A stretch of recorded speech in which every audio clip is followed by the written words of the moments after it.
Picture this. The year is 1915. You're walking through your local town. You walk past the tavern. You see a poster hung on the wall saying, "Looking for loggers." You know that you live in a big logging community. You know every year they do the log drives going down the Connecticut River. You know that this is going to be the last year. You know that almost 500 men have also signed up to be part of history. You know it's dangerous. You know it's hard work. You know it's long hours. You know there isn't much room for error in this line of work. But there aren't also very many professions in this area. This is about all you have for options. The pay isn't too bad. On average, probably about 30 cents an hour. You know it'll help your family. And you know it's about to make history. You know on average, there's about 10 to 15 deaths per year. You know the water's cold. You know there's dynamite involved. Maybe you like blowing stuff up. 12 years ago, the first state forest was established, 1903. You know the lumber is essential to your community. You know that it's used to build the houses. You know that it's used to make charcoal to heat your homes.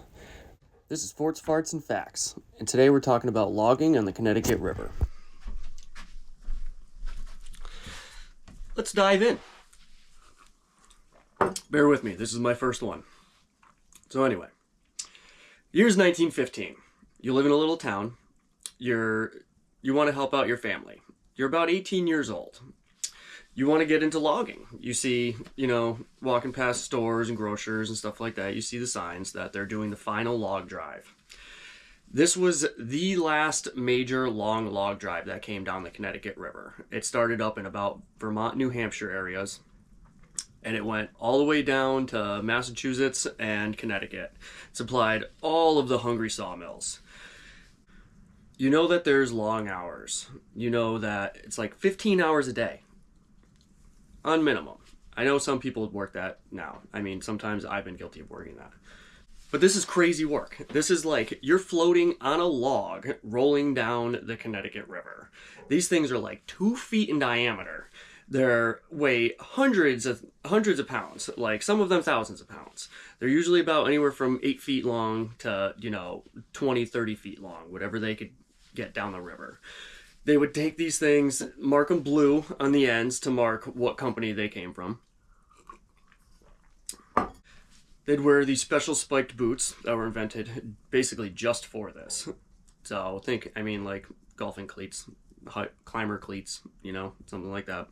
But they would jam up periodically. They'd get stuck in the dams and under the bridges, and these guys would come out with just straight up dynamite. If they couldn't get it taken apart by themselves with however many group of men they had, which, they could be anywhere from, 25 guys to 200 on average. But the last log drive had almost 500 men out there trying to be a part of history. It was the last one. They were starting to crack down on, deforestation, and charcoal was really kind of like on its way out as a heating source because they figured that coal was more inexpensive and easier to deal with.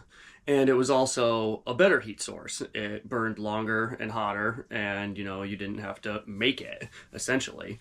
They would take the way that they made it was they would take these big giant piles of logs that were, mostly like cutoffs and stuff that they couldn't use for lumber.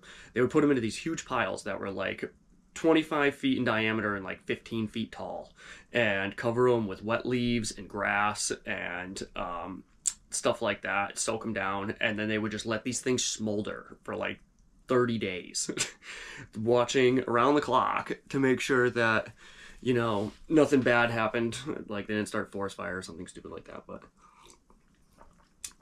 it's a neat thing to be a part of. You're just kind of like floating down the river on these logs. You're busting your butt. You're out there in the cold, because usually it was typically like fall, early winter, when a lot of the trees that they would do were like spruce and pine and,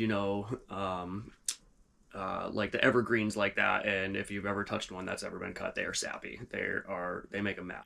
So they cut these down at this time of year because the trees are a lot drier. They don't expel as much sap, and they basically go into like a hibernation mode. So they're lighter and easier to handle, and you don't get covered in nastiness. So they would mark the end of these blue. And the main reason that they did that was because there was actually a lot of people that would steal the logs. They, back then it's like, oh, I could cut down my own trees and make my own house on my property right next to the river. Or I could just wait for, some to jam up and they get stuck on the side of the river. So a lot of people would come down with their oxen or their horse or whatever and take these logs and, just drag them off to their house. And these were like major events. These were big things that happened. Like they would let kids out of school to go down to the river and watch. There's reports online of people that, try to save history that have asked their grandparents about it, and they remember going down and watching that. I mean, that's got to be amazing to see just hundreds and hundreds of logs floating down a river. Just, you don't see any water, you just see logs. You see guys climbing all over them, running back and forth, just being maniacs. But it was hard work.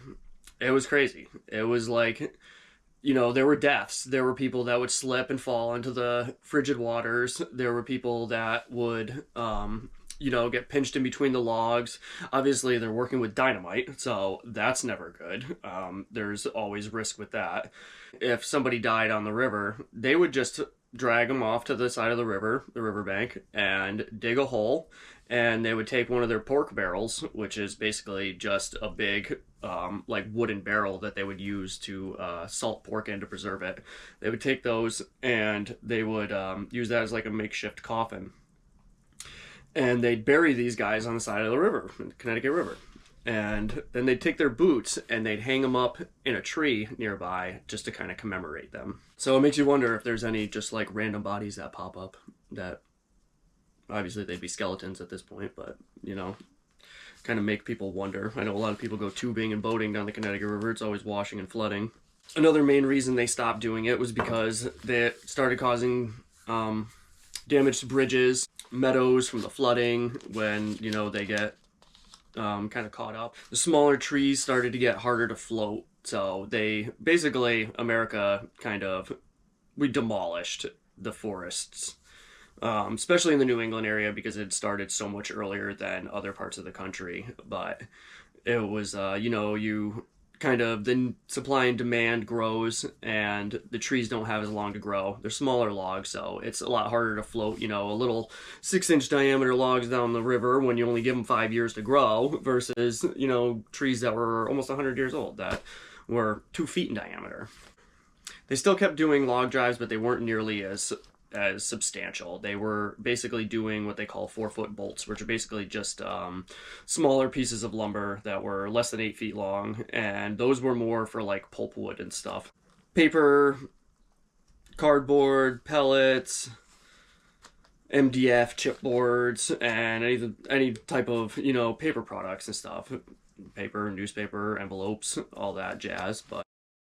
And for these loggers, I mean, their pay wasn't good. It wasn't bad, it wasn't good, but they would usually live in these logging camps where they would just kind of ship out. They'd stay there for the whole logging season. And it was like anything else with the gold rush or anything like that where they had these camps. Everything was priced to sell at basically your day's wage. So, you'd get in there and you'd do your day's work, you'd get out, you'd maybe want to go get some eats and get a drink, and that was your day's pay. So not many people made a real living off of it. It was just kind of an experience and getting by. So to go back even further, logging in America actually started legitly in 1607, Jamestown, Virginia. Logging in Connecticut began in 1645. Farmington had the first sawmill in Connecticut. And these logs could take 3 months to float down the river. It was just this massive project where they would send, hundreds of logs down the river. They were going about 200 to 300 mile ranges, mostly to Northampton and Hartford. That's charcoal that was made was used primarily for the iron and brass and brick industries. And it just makes you thankful for everything that we've kind of gone through in the past. I think history like this is pretty neat. if you do too, let me know. And I'll try to get some more done. I like to do the Connecticut, kind of New England area. I'm from Connecticut. So I'm going to try to do some more of these and see where they go. This has been Forts, Farts, and Facts.